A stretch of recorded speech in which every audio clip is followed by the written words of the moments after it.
Ahora sí vamos con el tiempo de la predicación. Hemos estado predicando a Mateo, ¿cierto? Está largo, ¿cierto? Largo, largo, largo. Pero también ha sido muy precioso conocer al Señor en diferentes aspectos de la vida. Como todos saben, estamos en la última semana de vida terrenal de Cristo, ¿cierto? Es miércoles, acuérdense que estamos en el miércoles y llevamos ¿cuántas predicaciones? ¿4? 5 desde el miércoles, ¿cierto? Qué día tan largo, ¿cierto? Y tan precioso que tuvo el Señor ahí, ¿cierto? Por favor, todos pongamos los celulares en silencio.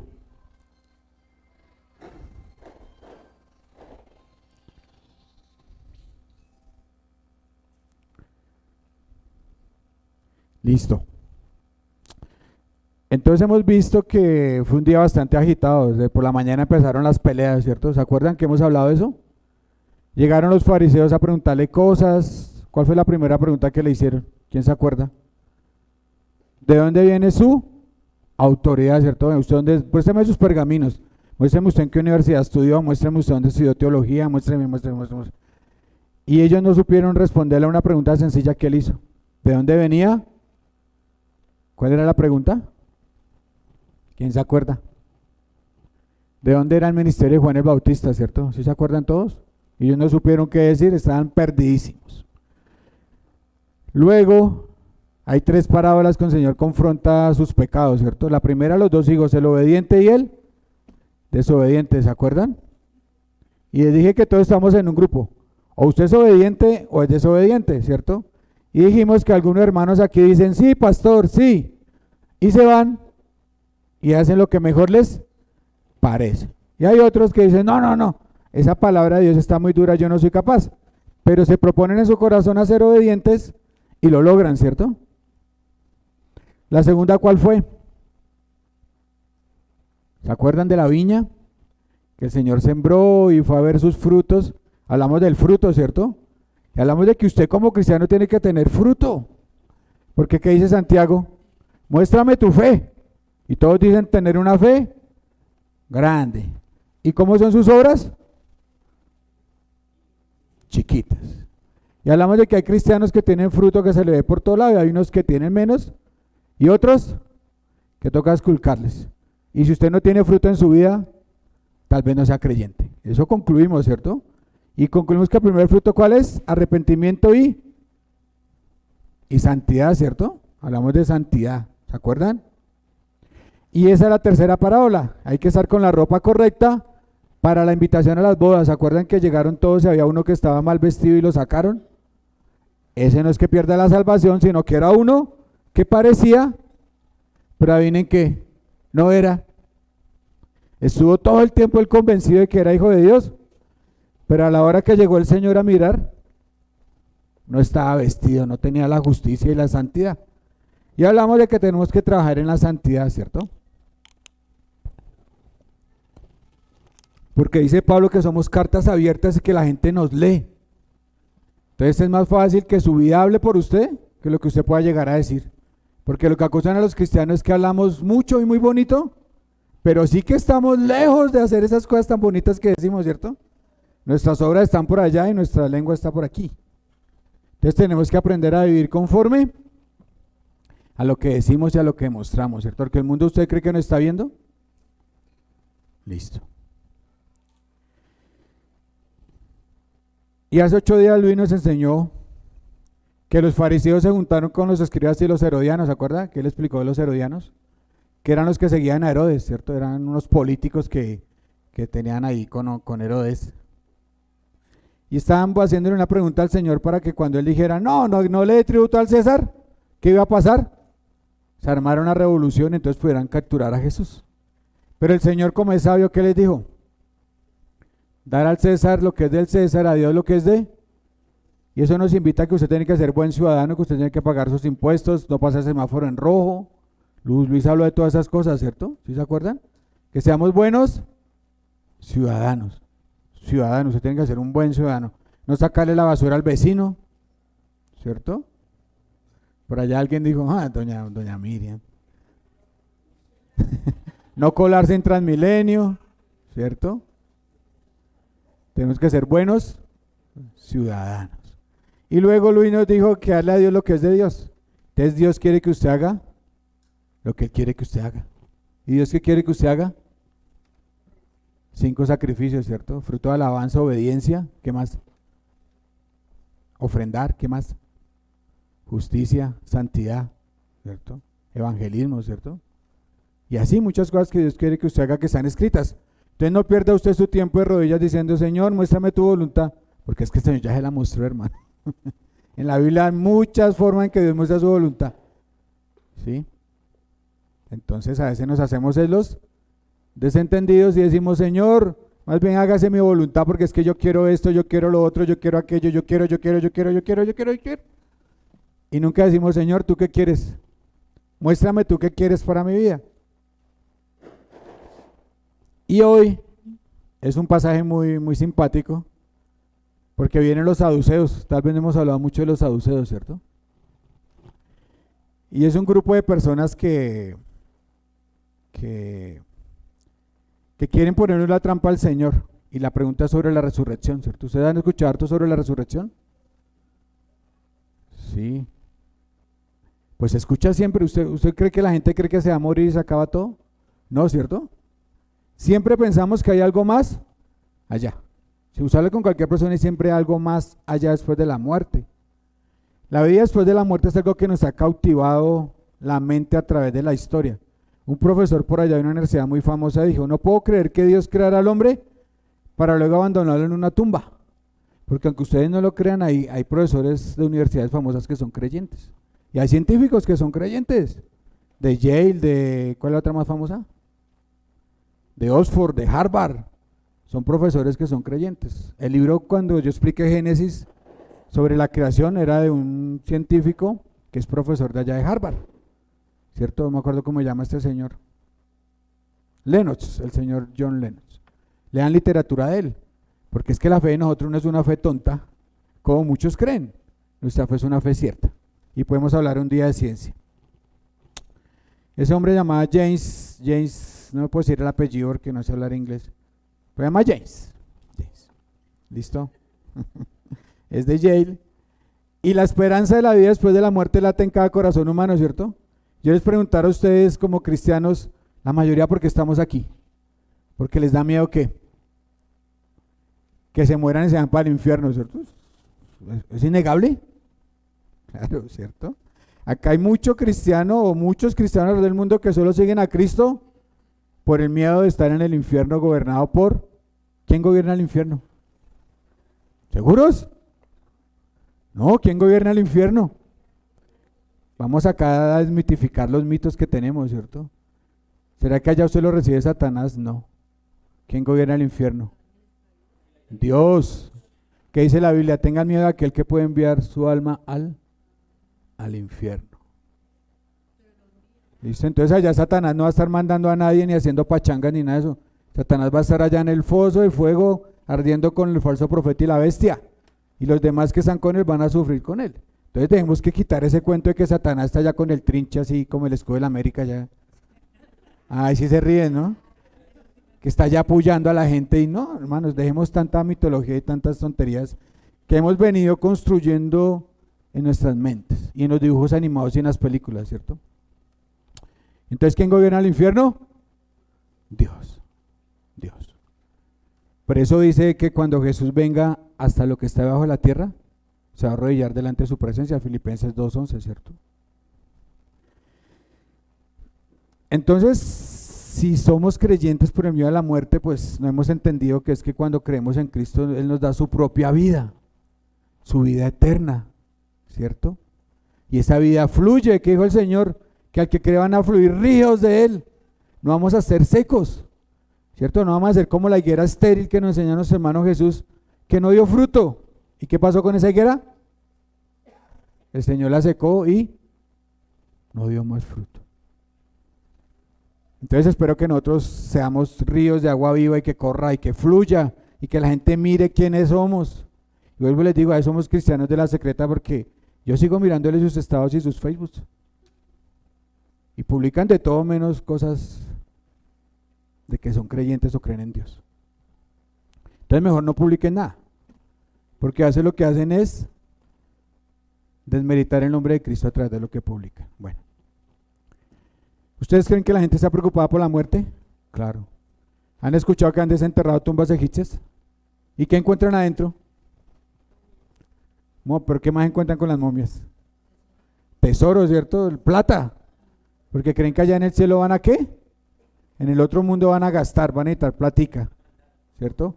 ¿Y no han visto que algunas veces lo entierran con todo y sirvientes? Es muy de malas que le tocara a usted un sirviente, porque si se moría el jefe, a usted lo mataban y lo metían ahí, ¿cierto? O los enterraban vivos también, doña Luz Marina dice, ¿cierto? Hace poco encontraron la tumba de un emperador que le han echado un barco solar que para que navegara por el cielo. Y algunas veces encuentran caballos y todas estas cosas. ¿Ustedes han visto películas de griegos? ¿Se acuerdan que cuando se mueren le ponen 2 monedas? Para que paguen el río, para que le paguen a la parca la moneda para que lo lleve al otro lado y puedan llegar al inframundo. Que lo gobierna Hades. ¿Sí? ¿Si nunca han visto Furia de Titanes? No, hermano, si yo traigo acá ejemplos y ustedes no ven, no. Tienen que leer libros de mitología griega, ¿listo? Es muy interesante. Bueno, entonces pongámonos para América. Ustedes saben que aquí los indios de acá de estas sierras enterraban a sus muertos con caballos y con arcos y flechas para que tuvieran con qué defenderse en al otro lado. ¿Quién hizo barra a Haaland? A Noruega en el mundial. Usted sabe que los noruegos enterraban allá los caballos para que pudieran cabalgar hacia el Valhalla. Y allá en el Valhalla está Odín gobernando. ¿No han visto Thor tampoco? Odín es el papá de Thor. Ah, bueno. Allá están gobernando en el Valhalla, ¿cierto? Y en Groenlandia, por allá arriba de Estados Unidos, se entierran a la gente con perros. ¿Ustedes saben que allá usan perros? Esos perros husky, lobos, así, bonitos. Para que no se pierdan en el desierto helado. Entonces todos los desiertos no son calientes, ¿listo? Hay desiertos helados, las tundras que llaman por allá. ¿Y saben que las religiones no teístas creen en la reencarnación? O en otros planos, ¿se han escuchado la reencarnación? Vayan, investiguen la religión hindú, los budistas, los karmas, ascender en otros planos, todo eso es religiones no teístas. ¿Listo? Los evolucionistas, hombres de ciencia, hablan, ahora ¿cuál es la moda? ¿Hablar de qué? De otras dimensiones, ¿cierto? No les pregunto más de películas porque ¿ya vieron El Último Hombre Araña? ¿No? Donde hay como 8 dimensiones, ¿cierto? ¿Sí lo vieron? No, Jesús, no, hermano. Entonces se encuentran los 3 hombres arañas de todas las películas. Y es multiverso se llama eso. Ahorita la ciencia habla de multiverso porque tienen que explicar todo de alguna manera. Entonces que hay que se unen los vórtices y bueno, cualquier cantidad de cosas. Entonces ahora esa es la moda. Pero siempre hablan de que uno después de la muerte va a seguir viviendo, que hay algo más allá, que no puede ser el fin de esto, que usted no puede simplemente vivir 60, 70, 80 años y morir. ¿Y ustedes creen que los judíos creían en la vida después de la muerte? Sí, claro. Vamos a ver algún libro que usted cree que ustedes... ¿Quién fue bien católico aquí? Pero bien católico. Que haya leído los libros deuterocanónicos. Segundo de Macabeos. ¿Alguien ha leído Segundo de Macabeos? Bueno. Segundo de Macabeos 14 habla de que había un señor que estaba cansado de los griegos y se cogió un cuchillo y le tiró las entrañas a la gente. Así dice. Literalmente. Y cuando murió, invocaba el nombre del Señor diciendo, Señor de la vida y del espíritu, para que se las devolviera. Él creía que si él se moría, iba a resucitar o iba a resucitar. Sí, es resucitar, no reencarnar, iba a resucitar y que Dios le iba a dar la vida, ¿cierto? En Baruch, ¿alguien ha leído Baruch? Otro libro de esos mismos, capítulo 50, dice, póngale cuidado a esto que dice eso. Y como le sea entregado, así también lo resucitará. Porque entonces será necesario mostrar a los vivos que los muertos han vuelto a la vida y que los que partieron han regresado. Ellos quieren decir que usted se moría y que usted venía de la misma manera para que los que estén vivos lo reconocieran, ¿cierto? ¿Ustedes creen que en el cielo los vamos a reconocer? Sí, claro, los vamos a reconocer. No se hizo como familia, pero sí como personas. No se desesperen que estamos esperando las predicaciones del cielo y de la resurrección. porque es importante que hablemos de resurrección. En otras palabras, ellos decían que si usted moría tenía que volver en la misma forma, con las mismas cicatrices, con la misma ropa, con las mismas relaciones y la misma situación. Si usted se murió soltero, volvía soltero. Si usted murió casado, volvía casado. No se les olvide esto para la discusión que vamos a tener ahorita de la pregunta que le hacen al Señor. Entonces los vivos tienen que saber que usted ha resucitado, ¿cierto? El Señor, ¿cómo regresó? ¿Cómo vieron los discípulos al Señor cuando regresó? Sí, pero ellos lo reconocieron. Sí, claro. Antes de él mostrar las manos, un primer encuentro, lo reconocieron. Después Tomás dijo, ni por el chira yo creo en usted hasta que no vea, hasta que no meta ya el dedo. ¿Listo? ¿Ustedes creen que metió el dedo? No. En ninguna parte dice que metió el dedo. Otro mito que se derrumba, dice, él nunca metió el dedo, él las vio nomás. Y se arrepintió y cayó y dijo, Dios mío y Señor mío. Entonces, venimos y vamos a ser reconocibles, ¿cierto? Eso es lo que la Biblia enseña. Si ellos vieron al Señor Jesús y lo reconocieron, entonces, ¿qué más? Listo. Hay otro apocalipsis que se ha hablado mucho últimamente, que es el de Esdras, y han leído el libro de Enoc, que explica a los gigantes y hablan de los extraterrestres. Bueno, ahí también hablan de la muerte después de esta vida terrenal. Pero como lo que nos importa la Biblia, entonces vamos a ver los pasajes que la Biblia del Antiguo Testamento donde dice que hay vida después de la muerte, ¿cierto? Jesús, Salmo 16, 9. Lucho, Salmo 49, 15. Robinson, Salmo 139, 8. John, Oseas 6, 1, 2. Toño, Isaías 26, 19. Jonathan, Daniel 12, 2. ¿Listo? ¿Sí? ¿Quedamos todos? Listo. Salmo 16, 9. Jesús, Salmo 16, 9. No se afanen, busquen. La idea es que ahora les voy a preguntar para que traigan sus Biblias, ¿listo? Felipe, no me proyecte los versículos. Salmo 16, 9 y salista Salmo 49, 15.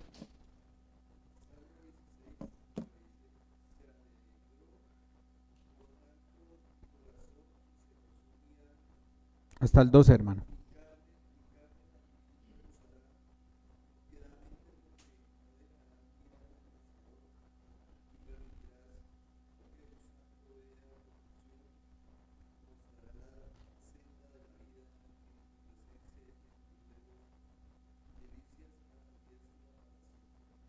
Listo. Entonces, ¿qué dice ahí? Que no permitirá que sus santos vean corrupción, ¿cierto? Ya David está hablando del Mesías y está hablando de la vida después de la muerte. Lucho.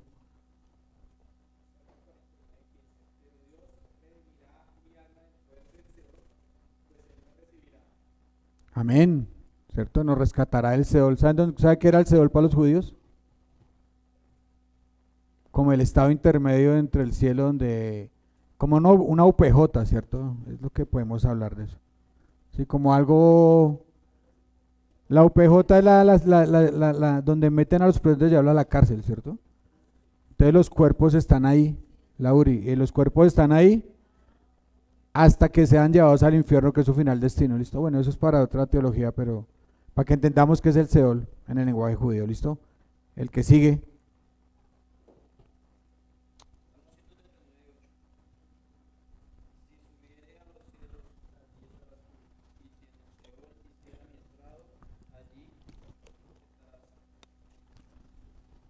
Listo. Entonces quiere decir que Dios está en ¿dónde? En el cielo y en el infierno, ¿cierto? Entonces el Señor nos puede resucitar. Sigue. Oseas.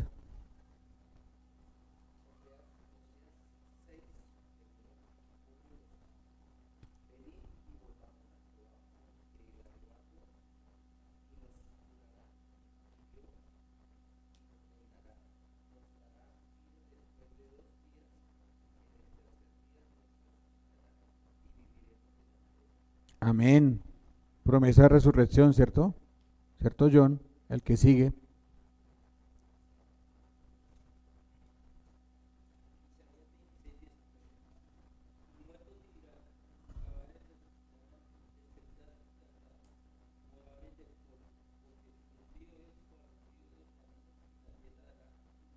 Listo.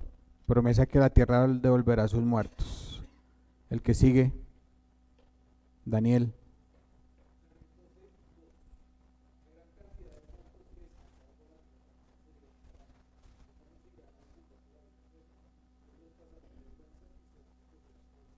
Listo. Tal vez el más claro, ¿cierto? Uno es para victoria y otro es para vergüenza. ¿Listo? Ya con ese contexto en nuestras mentes, ¿creemos que la gente siempre ha pensado que hay algo después de la muerte? Claro que sí, ¿cierto? Hasta han invocado espíritus, ¿sí? Espiritistas, ¿cierto? Con eso en nuestras mentes vamos a nuestro pasaje de hoy, Mateo 22, 23 al 33. 4 puntos muy sencillos, anótelos ahí. ¿Quiénes eran los saduceos? Versículo 23.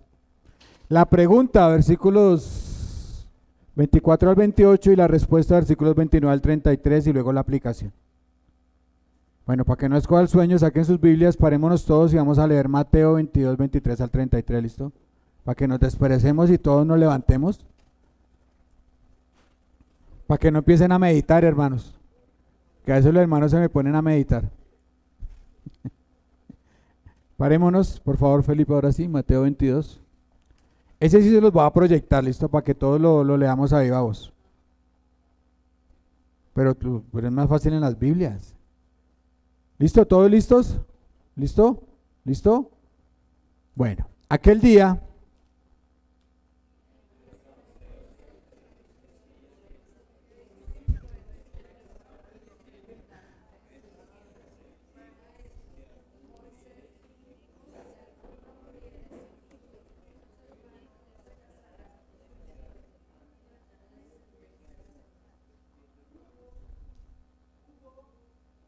sigan hasta el 33.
Amén.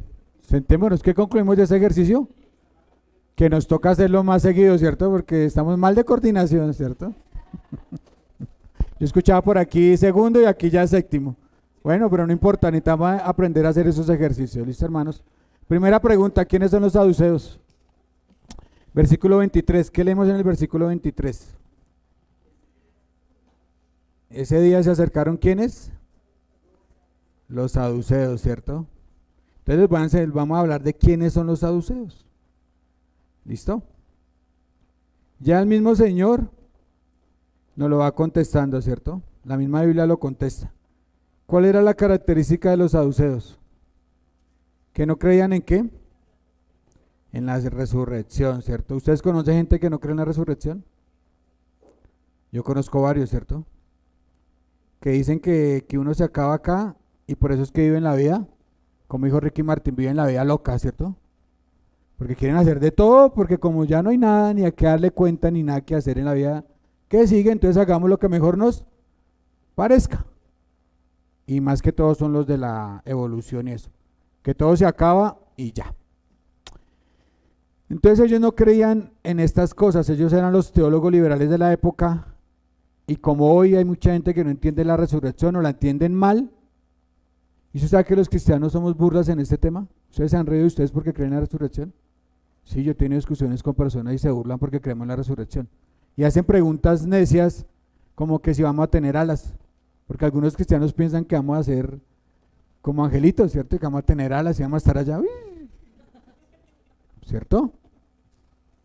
O nos imaginamos todos con batas blancas. Yo no sé por qué les gustan las batas blancas, pero todos con batas blancas. ¿Sí? ¿Sí les ha tocado ese tipo de discusiones?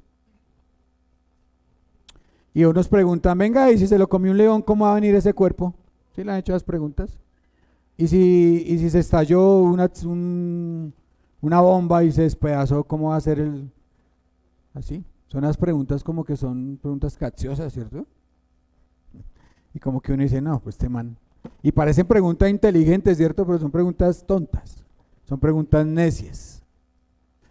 Entonces, para eso tenemos que salir de la ignorancia, ¿cierto? Por eso estamos preparando una serie de mensajes sobre la resurrección. Para que usted no caiga en esos errores, ¿cierto? Hay una que dice que, dijo Luis esta mañana, que el Señor está preparando moradas en el cielo. Y algunos se imaginan que nos van a hacer mansiones. Con 20 piezas y 20 baños. Yo no sé baños para qué. Pero les gusta hablar de 20 piezas y baños. Y en la avenida Hollywood, allá del cielo, todos ahí, ¿no? Pues esas moradas que habla ahí no son casas, son cuerpos. ¿Listo? Por eso dice Pablo que damos nuestra morada terrestre, vamos a tener una morada que el Señor nos ha hecho. Cuerpos para que estemos allá con Él. Entonces no imagine que va a tener una casa con 20 piezas porque no va a pasar, ¿listo?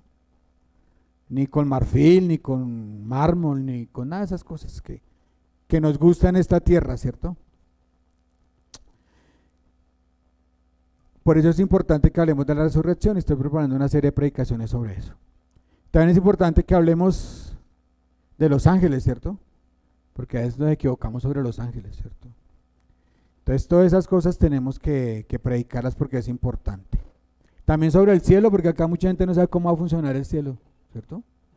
Tenemos un poco de cosas sobre el cielo, pero realmente no entendemos bien cómo va a ser el cielo. Entonces ahí estamos programando esas predicaciones. Volvamos a los saduceos. Entonces los saduceos eran un grupo que se crean muy inteligentes porque eran los teólogos, eran los que sabían la ley, entonces ellos eran los duros. Ellos no creen en lo sobrenatural, Hechos 23:8. Porque los saduceos dicen que no hay resurrección, ni ángel, ni espíritu, pero los fariseos afirman estas cosas. Y hubo un gran vocerío levantándose los escribas de la parte de los fariseos, contendían diciendo, ningún mal hallamos en este hombre que, si un espíritu le ha hablado o un ángel, no resistamos a Dios. Esa historia es muy curiosa porque Pablo estaba siendo juzgado en Roma, ¿sí? Todos están ahí. Entonces él ve que hay fariseos ahí y hay saduceos y tira la piedra, que es la resurrección. ¿Y qué pasó?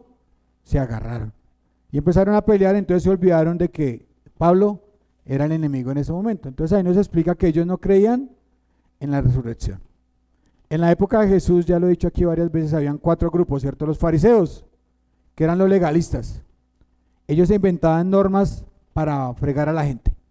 Sí, como algunas iglesias hoy en día, la falda va hasta aquí, la falda va hasta aquí, el pantalón va así, toca ir con no sé qué, toca poner solo canciones así, toca poner así.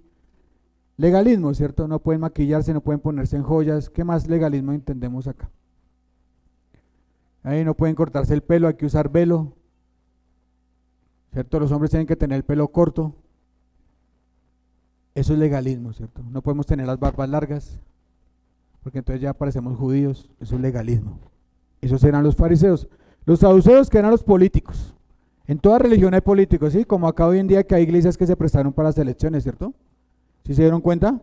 Que fueron allá y ungieron y se juntaron y entraron en política y les prometieron el oro y el moro, y seguramente nada de eso va a pasar, ¿cierto? Yo he visto a todos los presidentes al presionar ahí en G12. Allá los han bautizado a todos, a Uribe, a Duque, Petro vino el 20 de julio, ahora también, de un momento a otro ya se volvió un creyente. Bueno.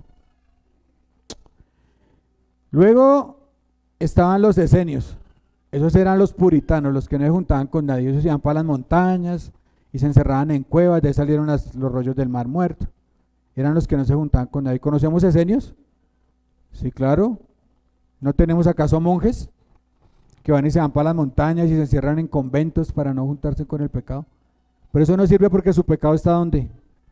En su carne y en su mente, y allá usted va a pecar igual, hermano. Y estaban los celotes, que eran los guerrilleros de la época, o sea que llaman guerrilleros. Ellos querían tomarse el poder por las armas. Ese era Barrabás y ese era Simón el celote. ¿Sabían que el Señor tuvo en sus discípulos un guerrillero? Porque ahí cabía para todos. Esto no hay exclusión para Dios. Todos caben ahí. Entonces estos saduceos eran los ricos y aristócratas de la época. Estaban de acuerdo con Roma, eran políticos muy inteligentes y no querían pelear con el gobierno de turno, porque ellos les daban poder y estatus, ¿cierto? O sea que ellos tenían negocios en el templo, eran los que cambiaban las monedas, los que vendían los corderos, los que tenían todo lleno ahí de negocios, ¿cierto? Y los más prominentes siempre eran saduceos. ¿Saben que Caifás y Anás eran saduceos? ¿Quién fue Caifás? El que determinó la muerte del Señor, ¿cierto? ¿Y quién fue Anás? Era su suegro. Y ellos tuvieron reuniones con él y determinaron que tocaba matarlo. Entonces la política con la iglesia es horrible, ¿cierto? Entonces pues aquí no hacemos mitines políticos ni nos prestamos para las cosas de la política.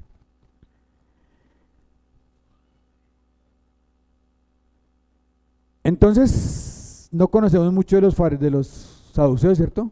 ¿Ustedes conocen harto de los fariseos? Hasta tienen canción, ¿cierto? Hasta bailamos los fariseos alguna oportunidad cuando éramos del mundo, ¿cierto? Hay una canción de los fariseos de Richie Ray, ¿sí se acuerdan todos? ¿O tampoco escuchaban a Richie Ray? No, estos hermanos. Ni películas ni canciones. Bueno, hay una canción que los fariseos. No, voy a cambiar de ejemplos porque nadie me... Están malos ejemplos.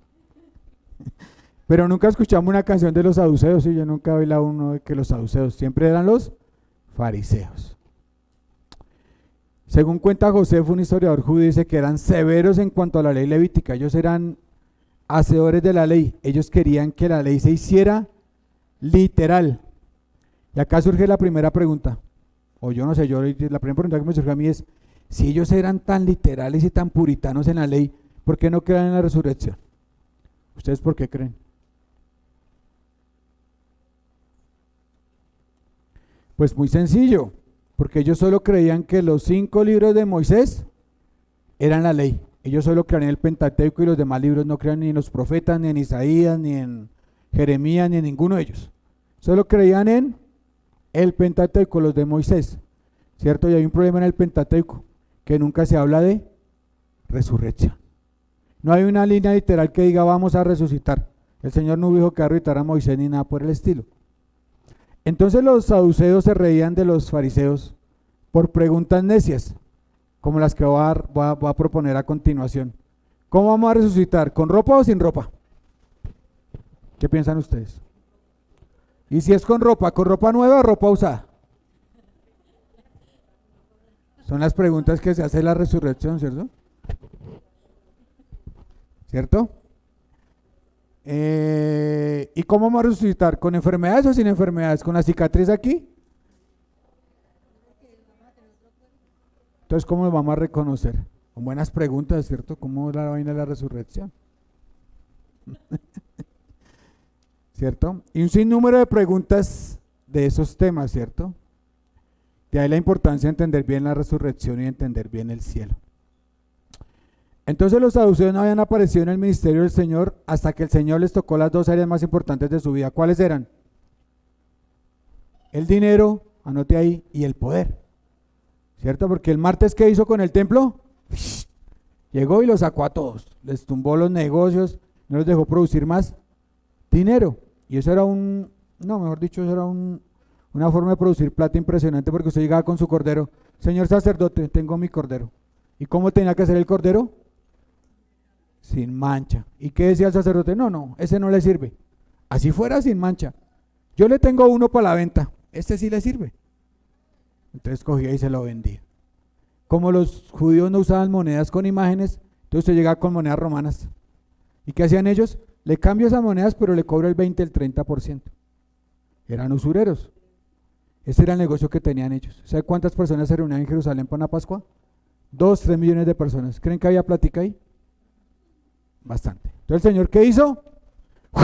Les quitó el dinero. Y lo otro era el poder.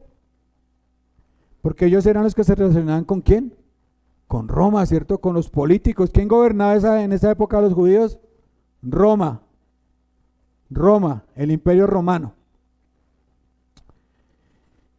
Entonces el Señor entra el lunes, el martes limpia el templo, ¿cierto? ¿Y cómo fue el recibimiento del Señor el lunes? ¿Cómo lo recibió el pueblo? Acuérdense que lo dijimos. Él entró en un burro y le hicieron un camino con la chaqueta, le quitaron las chaquetas y le tiraron ramas y decían que él era ¿quién? El Mesías. Entonces era un Jesús movía que masas, ¿cierto? Y que si ustedes creen que si alguien mueve masas puede generar una revolución. Sí, ¿cierto? Lo hemos visto, ¿cierto? Entonces los saduceos se preocuparon que no, este más se pone a levantar acá el polvero y vienen los romanos y nos acaban, se nos daña el negocio, se nos daña la política, ¿cierto? Entonces acá hay dos cosas muy importantes, ¿cierto? Tanto así que en Juan 11 viene ¿qué hacen? Se van a almorzar, los saduceos, los fariseos y todos dicen, bueno, hay que matar a Jesús, porque este man está dañando todo, ¿cierto? Y a los fariseos porque les quitaba que las normas de ellos no servían, no se laven las manos, lo que contamina no es lo que entra sino lo que sale. Todas esas normas que ellos han inventado dicen, no, eso no sirve para nada. Y a los saduceos, ¿qué les dice? Su dinero y su poder no sirve para nada y aquí se nos va a acabar esto. Entonces, ustedes sí saben que las dos cosas que la gente nunca le cuesta más dejar es el dinero y el poder. Por eso no vienen a Cristo, ¿cierto? Una cosa es tener dinero, otra cosa es tener poder. Hay gente que tiene mucho dinero pero no es poderosa, ¿cierto? Hay gente que tiene muy poquito dinero pero sí que es poderosa, ¿cierto? Todo lo que dicen es como casi que norma. Entonces en el mundo, ¿por qué la gente no deja? Porque no quieren dejar ni su dinero ni su poder, ¿cierto? ¿Es bonito tener poder? Sí, claro, usted echa un discurso y puede hacer que la gente haga lo que usted diga. ¿Lo hemos visto? Sí, pregúntele a Hitler qué hizo con el nazismo. Convenció a un país de que había que acabar con los que no eran como ellos, ¿cierto? Entonces el poder es interesante y el dinero también. ¿A quién no le gusta tener dinero? Pues a todos, porque la vida se hace más fácil, ¿cierto? Es innegable, ¿cierto que sí? Y por eso mucha gente no deja su dinero ni su poder para venir a Cristo. Entonces ellos que se creen muy inteligentes lanzan la pregunta, ¿cierto? Y vamos a nuestro segundo punto, la pregunta. Versículo 24 al 28. Entonces cuentan una historia, ¿cierto? Porque ellos se dan cuenta que no pudieron hacer caer al Señor en rebelión contra Roma, ¿cierto? Por el cuento de la moneda. Entonces, ¿ahora qué quieren hacer? Hacerlo quedar como un ignorante, como que él no sabía nada. Entonces le hacen una pregunta muy interesante o muy tonta. Entonces ellos cuentan el relato en primera persona que dicen, hubo entre nosotros un hombre. No, un hombre no. Hubo entre nosotros, sí, un hombre, que tenía 7 hermanos, ¿cierto? Y el hermano mayor se casó con una mujer. Y así sucesivamente hasta el 7º hermano, ¿cierto? Y hay varias cosas en ese relato. Primero, eso es llamada la ley del levirato, ¿cierto? Y está en Deuteronomio 25:5. Anótelo ahí, lo lea ya en su casita bien juicioso. Cuando el Señor decía que si un hermano se moría sin tener hijos, un hermano soltero se casaba con la viuda para que no se perdiera su nombre, para que no se perdiera el apellido, ¿cierto? ¿Ustedes creen que eso era importante en la época de Moisés? Sí, era muy importante. ¿Por qué? Porque Dios no quería que las tribus se separaran, era importante las tribus, las familias y esas cosas. Un ejemplo, Génesis 38. ¿Se acuerdan de los hijos de Judá? El hijo mayor de Judá se muere y su hermano Onán se casa con la viuda y él no quiere dar descendencia, entonces bota su semilla al piso, ¿cierto? Ustedes me entienden. Y luego este hombre no le quiere dar el otro hijo que es menor, entonces ahí es donde viene el pecado de Tamar y de Judá, ¿cierto? Ahí está en Génesis 38. Y es muy lindo esa historia porque ¿saben quién viene de ahí? El Señor Jesús. Tamar es la tatarabuela del Señor Jesús, ¿cierto? O piensen en Ruth. ¿Se acuerdan que Ruth no tuvo hijos con el que se casó? Con el hijo de, ¿cómo llamaba la suegra? De Noemí, no fueron abuelitos. Entonces cuando Noemí toma al hijo, ella lo quería mucho porque era una representación de su hijo mayor, porque iba a llevar el nombre de su hijo mayor, ¿sí? Hay que pensar en eso cuando leamos esas historias. Ese hijo representaba que el apellido de Noemí no se iba a perder, sino que iba a seguir por generaciones y generaciones. ¿Listo, hermanos? Y ellos me imagino que están riendo del Señor, relatando la historia de los 7 hermanos y que todos murieron. Es una historia muy curiosa. Donde yo fuera el 4.º hermano, yo ya estaba en una flota para la costa. Yo no me voy a casar con esa mujer que todo el marido que cogía lo mataba. Era una viuda negra, ¿cierto? Imagínense en el quinto, yo creo que el quinto lleva en avión para Miami, porque ¿quién se va a casar con ella? Pero bueno, digamos que bueno, se murieron los 7, ¿cierto? Y yo creo que al final dice, y la mujer se murió. Yo creo que eso fue un alivio para todos, ¿cierto? Por fin ya se murió esta que me enterró los 7 hijos. Imagínense, 7 hijos, ¿no? Una cosa muy, muy tremenda. Entonces ellos lanzan una pregunta. ¿Cuál fue la pregunta? La pregunta es, ¿de quién será esposa cuando resuciten? Una buena pregunta, ¿cierto? Esta es la pregunta. Porque ella se casó ¿con quiénes? Con todos. Con todos.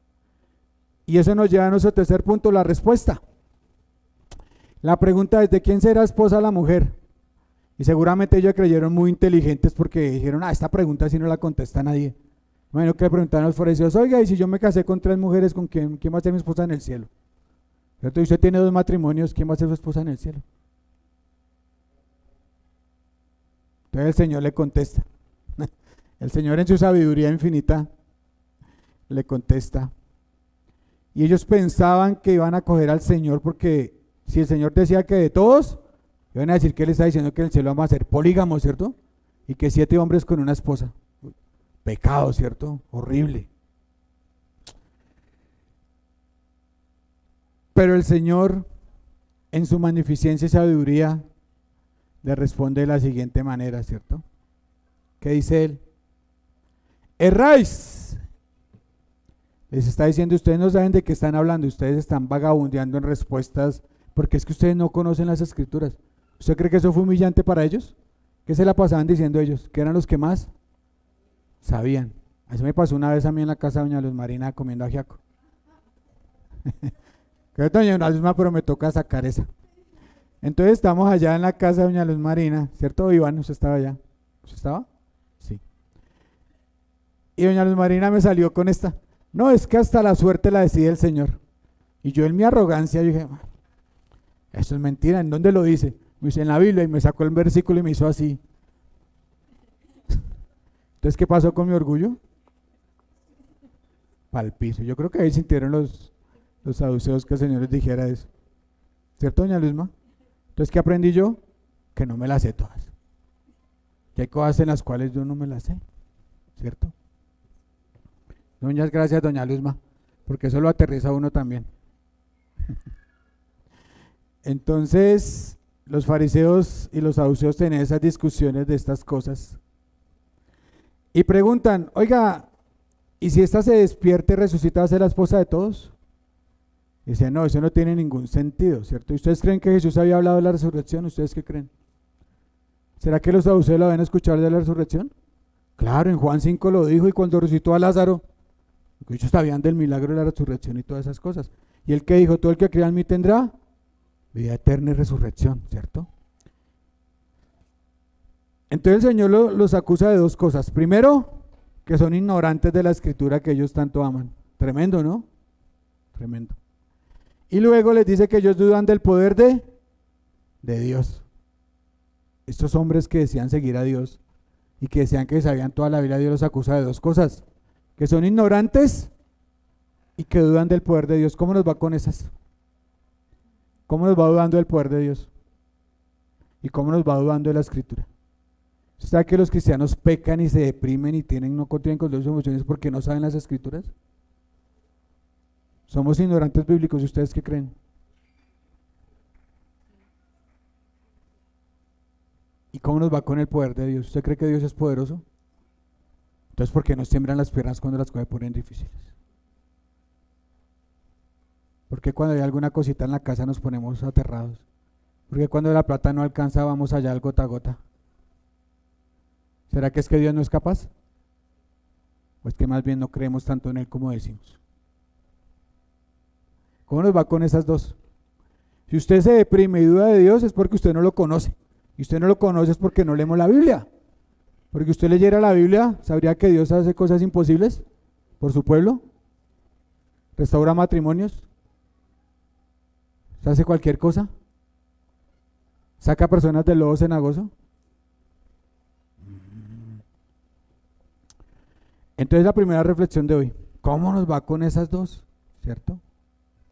Esa palabra errar quiere decir que están vagando por un desierto, ¿cierto? Que no conocen el poder de Dios y las escrituras. Si conocieran a Dios, no dudarían de Dios. Decía mi hermano Luis, ¿usted cree que Dios puede hacer todas las cosas nuevas? Entonces, ¿por qué seguimos esclavos de los mismos pecados? ¿Se han pensado en eso? Si todo es nuevo, ¿por qué seguimos con los mismos pecados? Una de dos, o no somos salvos o no tenemos suficiente fe y no le creemos a Dios.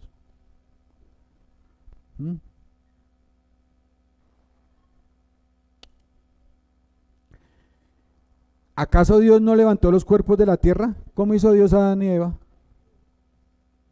De la tierra, ¿cierto? ¿Será que Él no puede hacer cuerpos nuevos de cualquier lado? Entonces, ¿por qué nos preocupamos de estas cosas? ¿Por qué nos preocupamos de estas cosas? Él dice, seremos como los ángeles. Y acá es donde muchos dicen que vamos a tener alas y vamos a estar transparentes y vamos a... No, hermanos, quiere decir como los ángeles y el Señor mismo lo explica.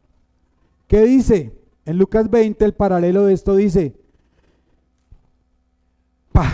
pero los que sean dignos de tomar parte en el mundo venidero serán como los ángeles, no morirán ni se casarán. Entonces, ¿qué es ser como los ángeles? Que no se mueren y que no se casan. ¿Usted sabe que el número de los ángeles está ya determinado desde la creación del mundo? Ellos no se reproducen, ¿cierto? Y usted me sacará Génesis 6, en otro momento tenemos esa discusión, ¿listo? Pero los ángeles en esencia no se reproducen, ellos no pueden tener angelitos. Por eso no crean las películas de la profecía donde Satanás va a tener una mujer y no, eso no va a pasar, hermanos. Tenemos que dejar tanta tontería y tanta cosa. Y no se morirán. Los ángeles no se mueren, ellos son eternos. ¿Listo?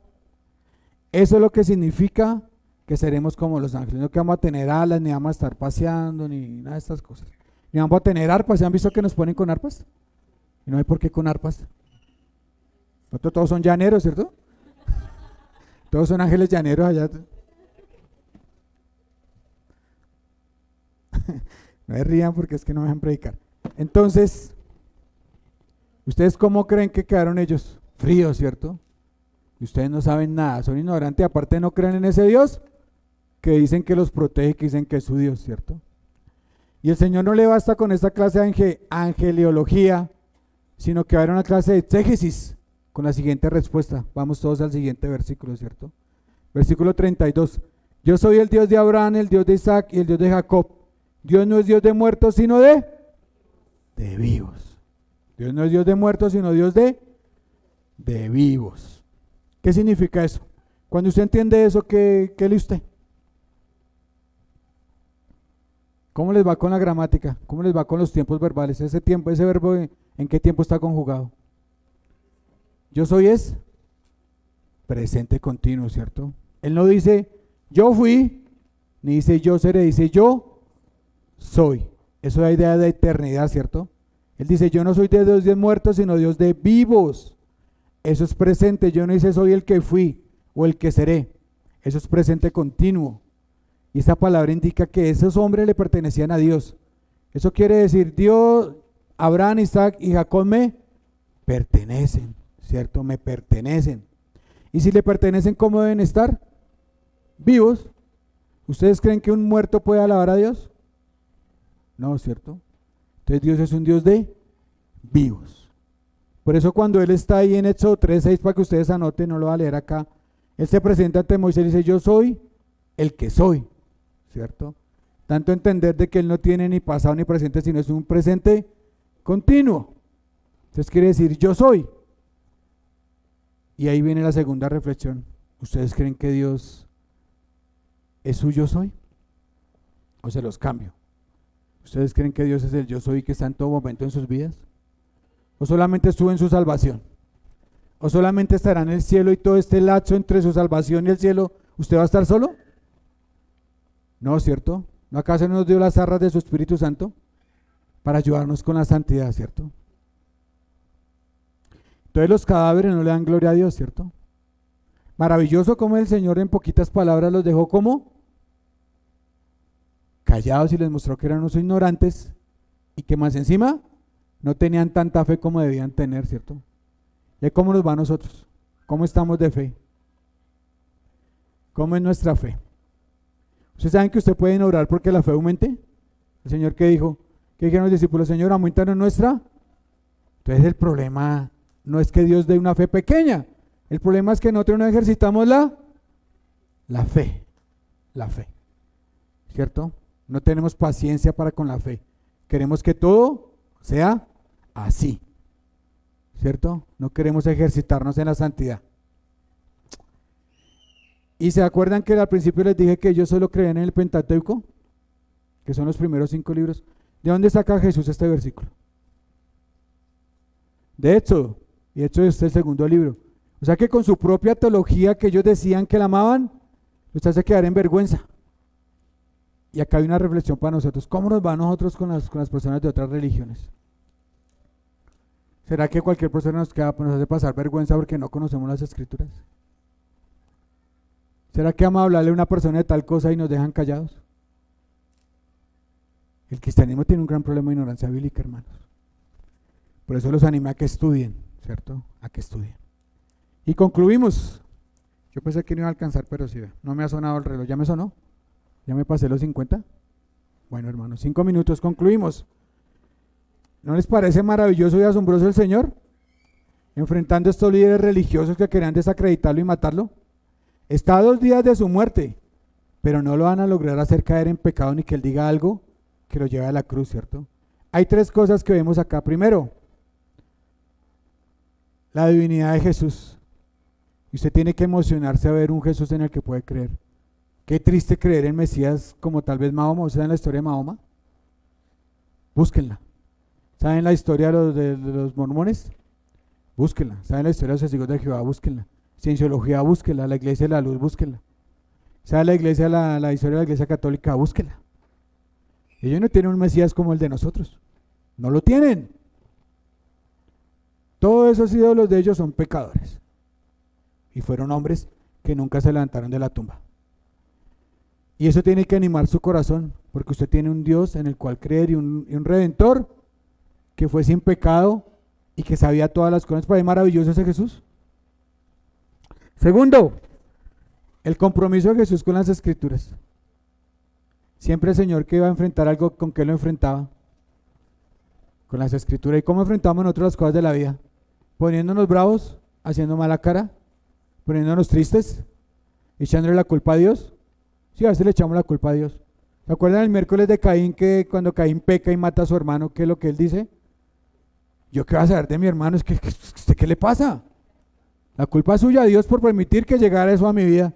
Yo no tengo la culpa, porque siempre queremos zafarnos de la responsabilidad. Y tercer lugar, que Dios afirma la resurrección. ¿Ustedes creen en la resurrección? ¿Creen que van a ser resucitados en un abrir y cerrar de ojos así? ¿Sí lo creen? ¿Y en la Biblia hay muestras de eso? ¿Quién me da un ejemplo de un resucitado? Lázaro, otro, que está en el cielo. ¿Quiénes trascendieron los cielos? Elías y Enoc. Ustedes saben que si Dios toca ahorita la trompeta, ¡frum!, nosotros seríamos como Elías y Enoc. ¿Cambiaríamos nuestros cuerpos yendo al cielo? Yo sí quisiera experimentar eso. Yo oro para que el Señor toque la trompeta rápido. Pero también me da lástima. No, doña Luz Marina, ¿cómo así que yo me voy a quedar? Imagina yo todos tratando de agarrarlos. Y doña Luz Marina no me tiene fe, ¿sí? Entonces, no, eso es por una cosa de una película que yo veo que el pastor siempre queda. ¿Cierto, doña Luzma? Entonces, ¿todos creemos en la resurrección? Sí. Pero espero que usted no esté aquí por el miedo al infierno, sino porque usted está aquí porque quiere vivir la vida de Dios. Por eso dice en Lucas 20, a los que quieran, a los que sean dignos de la siguiente vida, ¿cierto? La siguiente generación, ¿cierto? Del mundo venidero. ¿Y usted cómo se hace digno del mundo venidero, querido hermano? Levantando la mano, haciendo una oración de fe, yendo a un cuarto a firmar una hoja. No. ¿Cómo se hace usted digno del mundo venidero? ¿Cómo? Creyendo en la obra de la cruz, ¿cierto? Y demostrando con su vida que ahora usted es una nueva criatura y que Dios domina su vida, hermanos, no viviendo en los antiguos pecados, ni haciendo las cosas que antes nos deleitaban, ni mucho menos teniendo amistad con el mundo, porque se los digo, muchos cristianos tienen amistad con el mundo, y no me lo cuentan, pero yo lo miro, y tienen amistad con el mundo y hacen lo que el mundo hace. ¿El Señor por qué oró? ¿Por salir del mundo? No, porque nos guardásemos de él. ¿Y qué dijo Juan? La amistad con el mundo es enemistad contra. Tal vez usted no lo sabe, pero está enemistado con Dios. Y hoy es momento de volver a Dios. ¿Y cómo hacemos eso? Primera de Juan 1:9. Porque si confesamos nuestros pecados, Él es fiel y justo para limpiarnos de toda maldad. ¿Creen que es importante vivir en santidad? ¿Creen que es importante no tener amistad con el mundo? Porque tal vez estamos convencidos, pero no convertidos. Y tal vez nos pase lo de la película, ¿cierto, doña Luz Marina? Que suene la trompeta y veamos salir las personas y nos quedemos aquí. Porque estuvimos convencidos, pero nunca alcanzamos la verdadera conversión. Amado Dios y Padre del cielo, te damos gracias, Señor, por este momento, por tu preciosa palabra que es viva y eficaz, Señor, y hoy nos ha confrontado, Señor, con que necesitamos dejar de ser ignorantes y buscar tu palabra, Señor. Y que esto no alcanza, sino que también debemos creerla y entender que tú eres un Dios todopoderoso, que creaste todas las cosas de la nada, Señor, y que todo lo tienes bajo tu dominio y tu control, Señor. Hoy oro por esta iglesia, Señor, porque entendamos que necesitamos tener enemistad con el mundo, Señor. Que no podemos ser amigos del mundo ni hacer lo que el mundo hace, Señor, porque eso trae deshonra a tu nombre, Señor. Que tal vez estemos enemistados contigo porque nos comportamos de esas maneras, Señor. Ayúdanos, Señor, a no perseguir lo que este mundo persigue. Que no busquemos la riqueza, ni la fama, ni el poder, Señor, ni los bienes de este mundo, sino que hagamos tesoros eternos, Señor. Invirtamos nuestra vida en lo que realmente importa, Señor. Que dejemos de estar pensando en lo urgente y empecemos a pensar en lo importante, Señor. Y como dice tu palabra, busquemos el reino de los cielos todos los días de nuestra vida y las demás cosas serán añadidas, Señor. Que no seamos como los incrédulos que se la pasan buscando todas estas cosas y su vida se va detrás de una ilusión. Porque todo lo que vemos y todo lo que tenemos se va a quemar y definitivamente se va a quedar acá. Y así no lo echen en la tumba, va a pasar como los faraones, van a abrir y van a encontrar ahí todo lo que hayamos poseído, Señor. Te damos gracias y te damos honra y gloria a ti, Señor, que abramos nuestros ojos y nos preocupemos realmente por avanzar en el reino de los cielos y salir a luchar, a salir a expandir tu palabra y que nuestras vidas sean cartas abiertas donde no necesitemos hablar para que las personas puedan venir a ti. Hemos orado en el nombre de Jesucristo, amén y amén. Gracias, hermanos.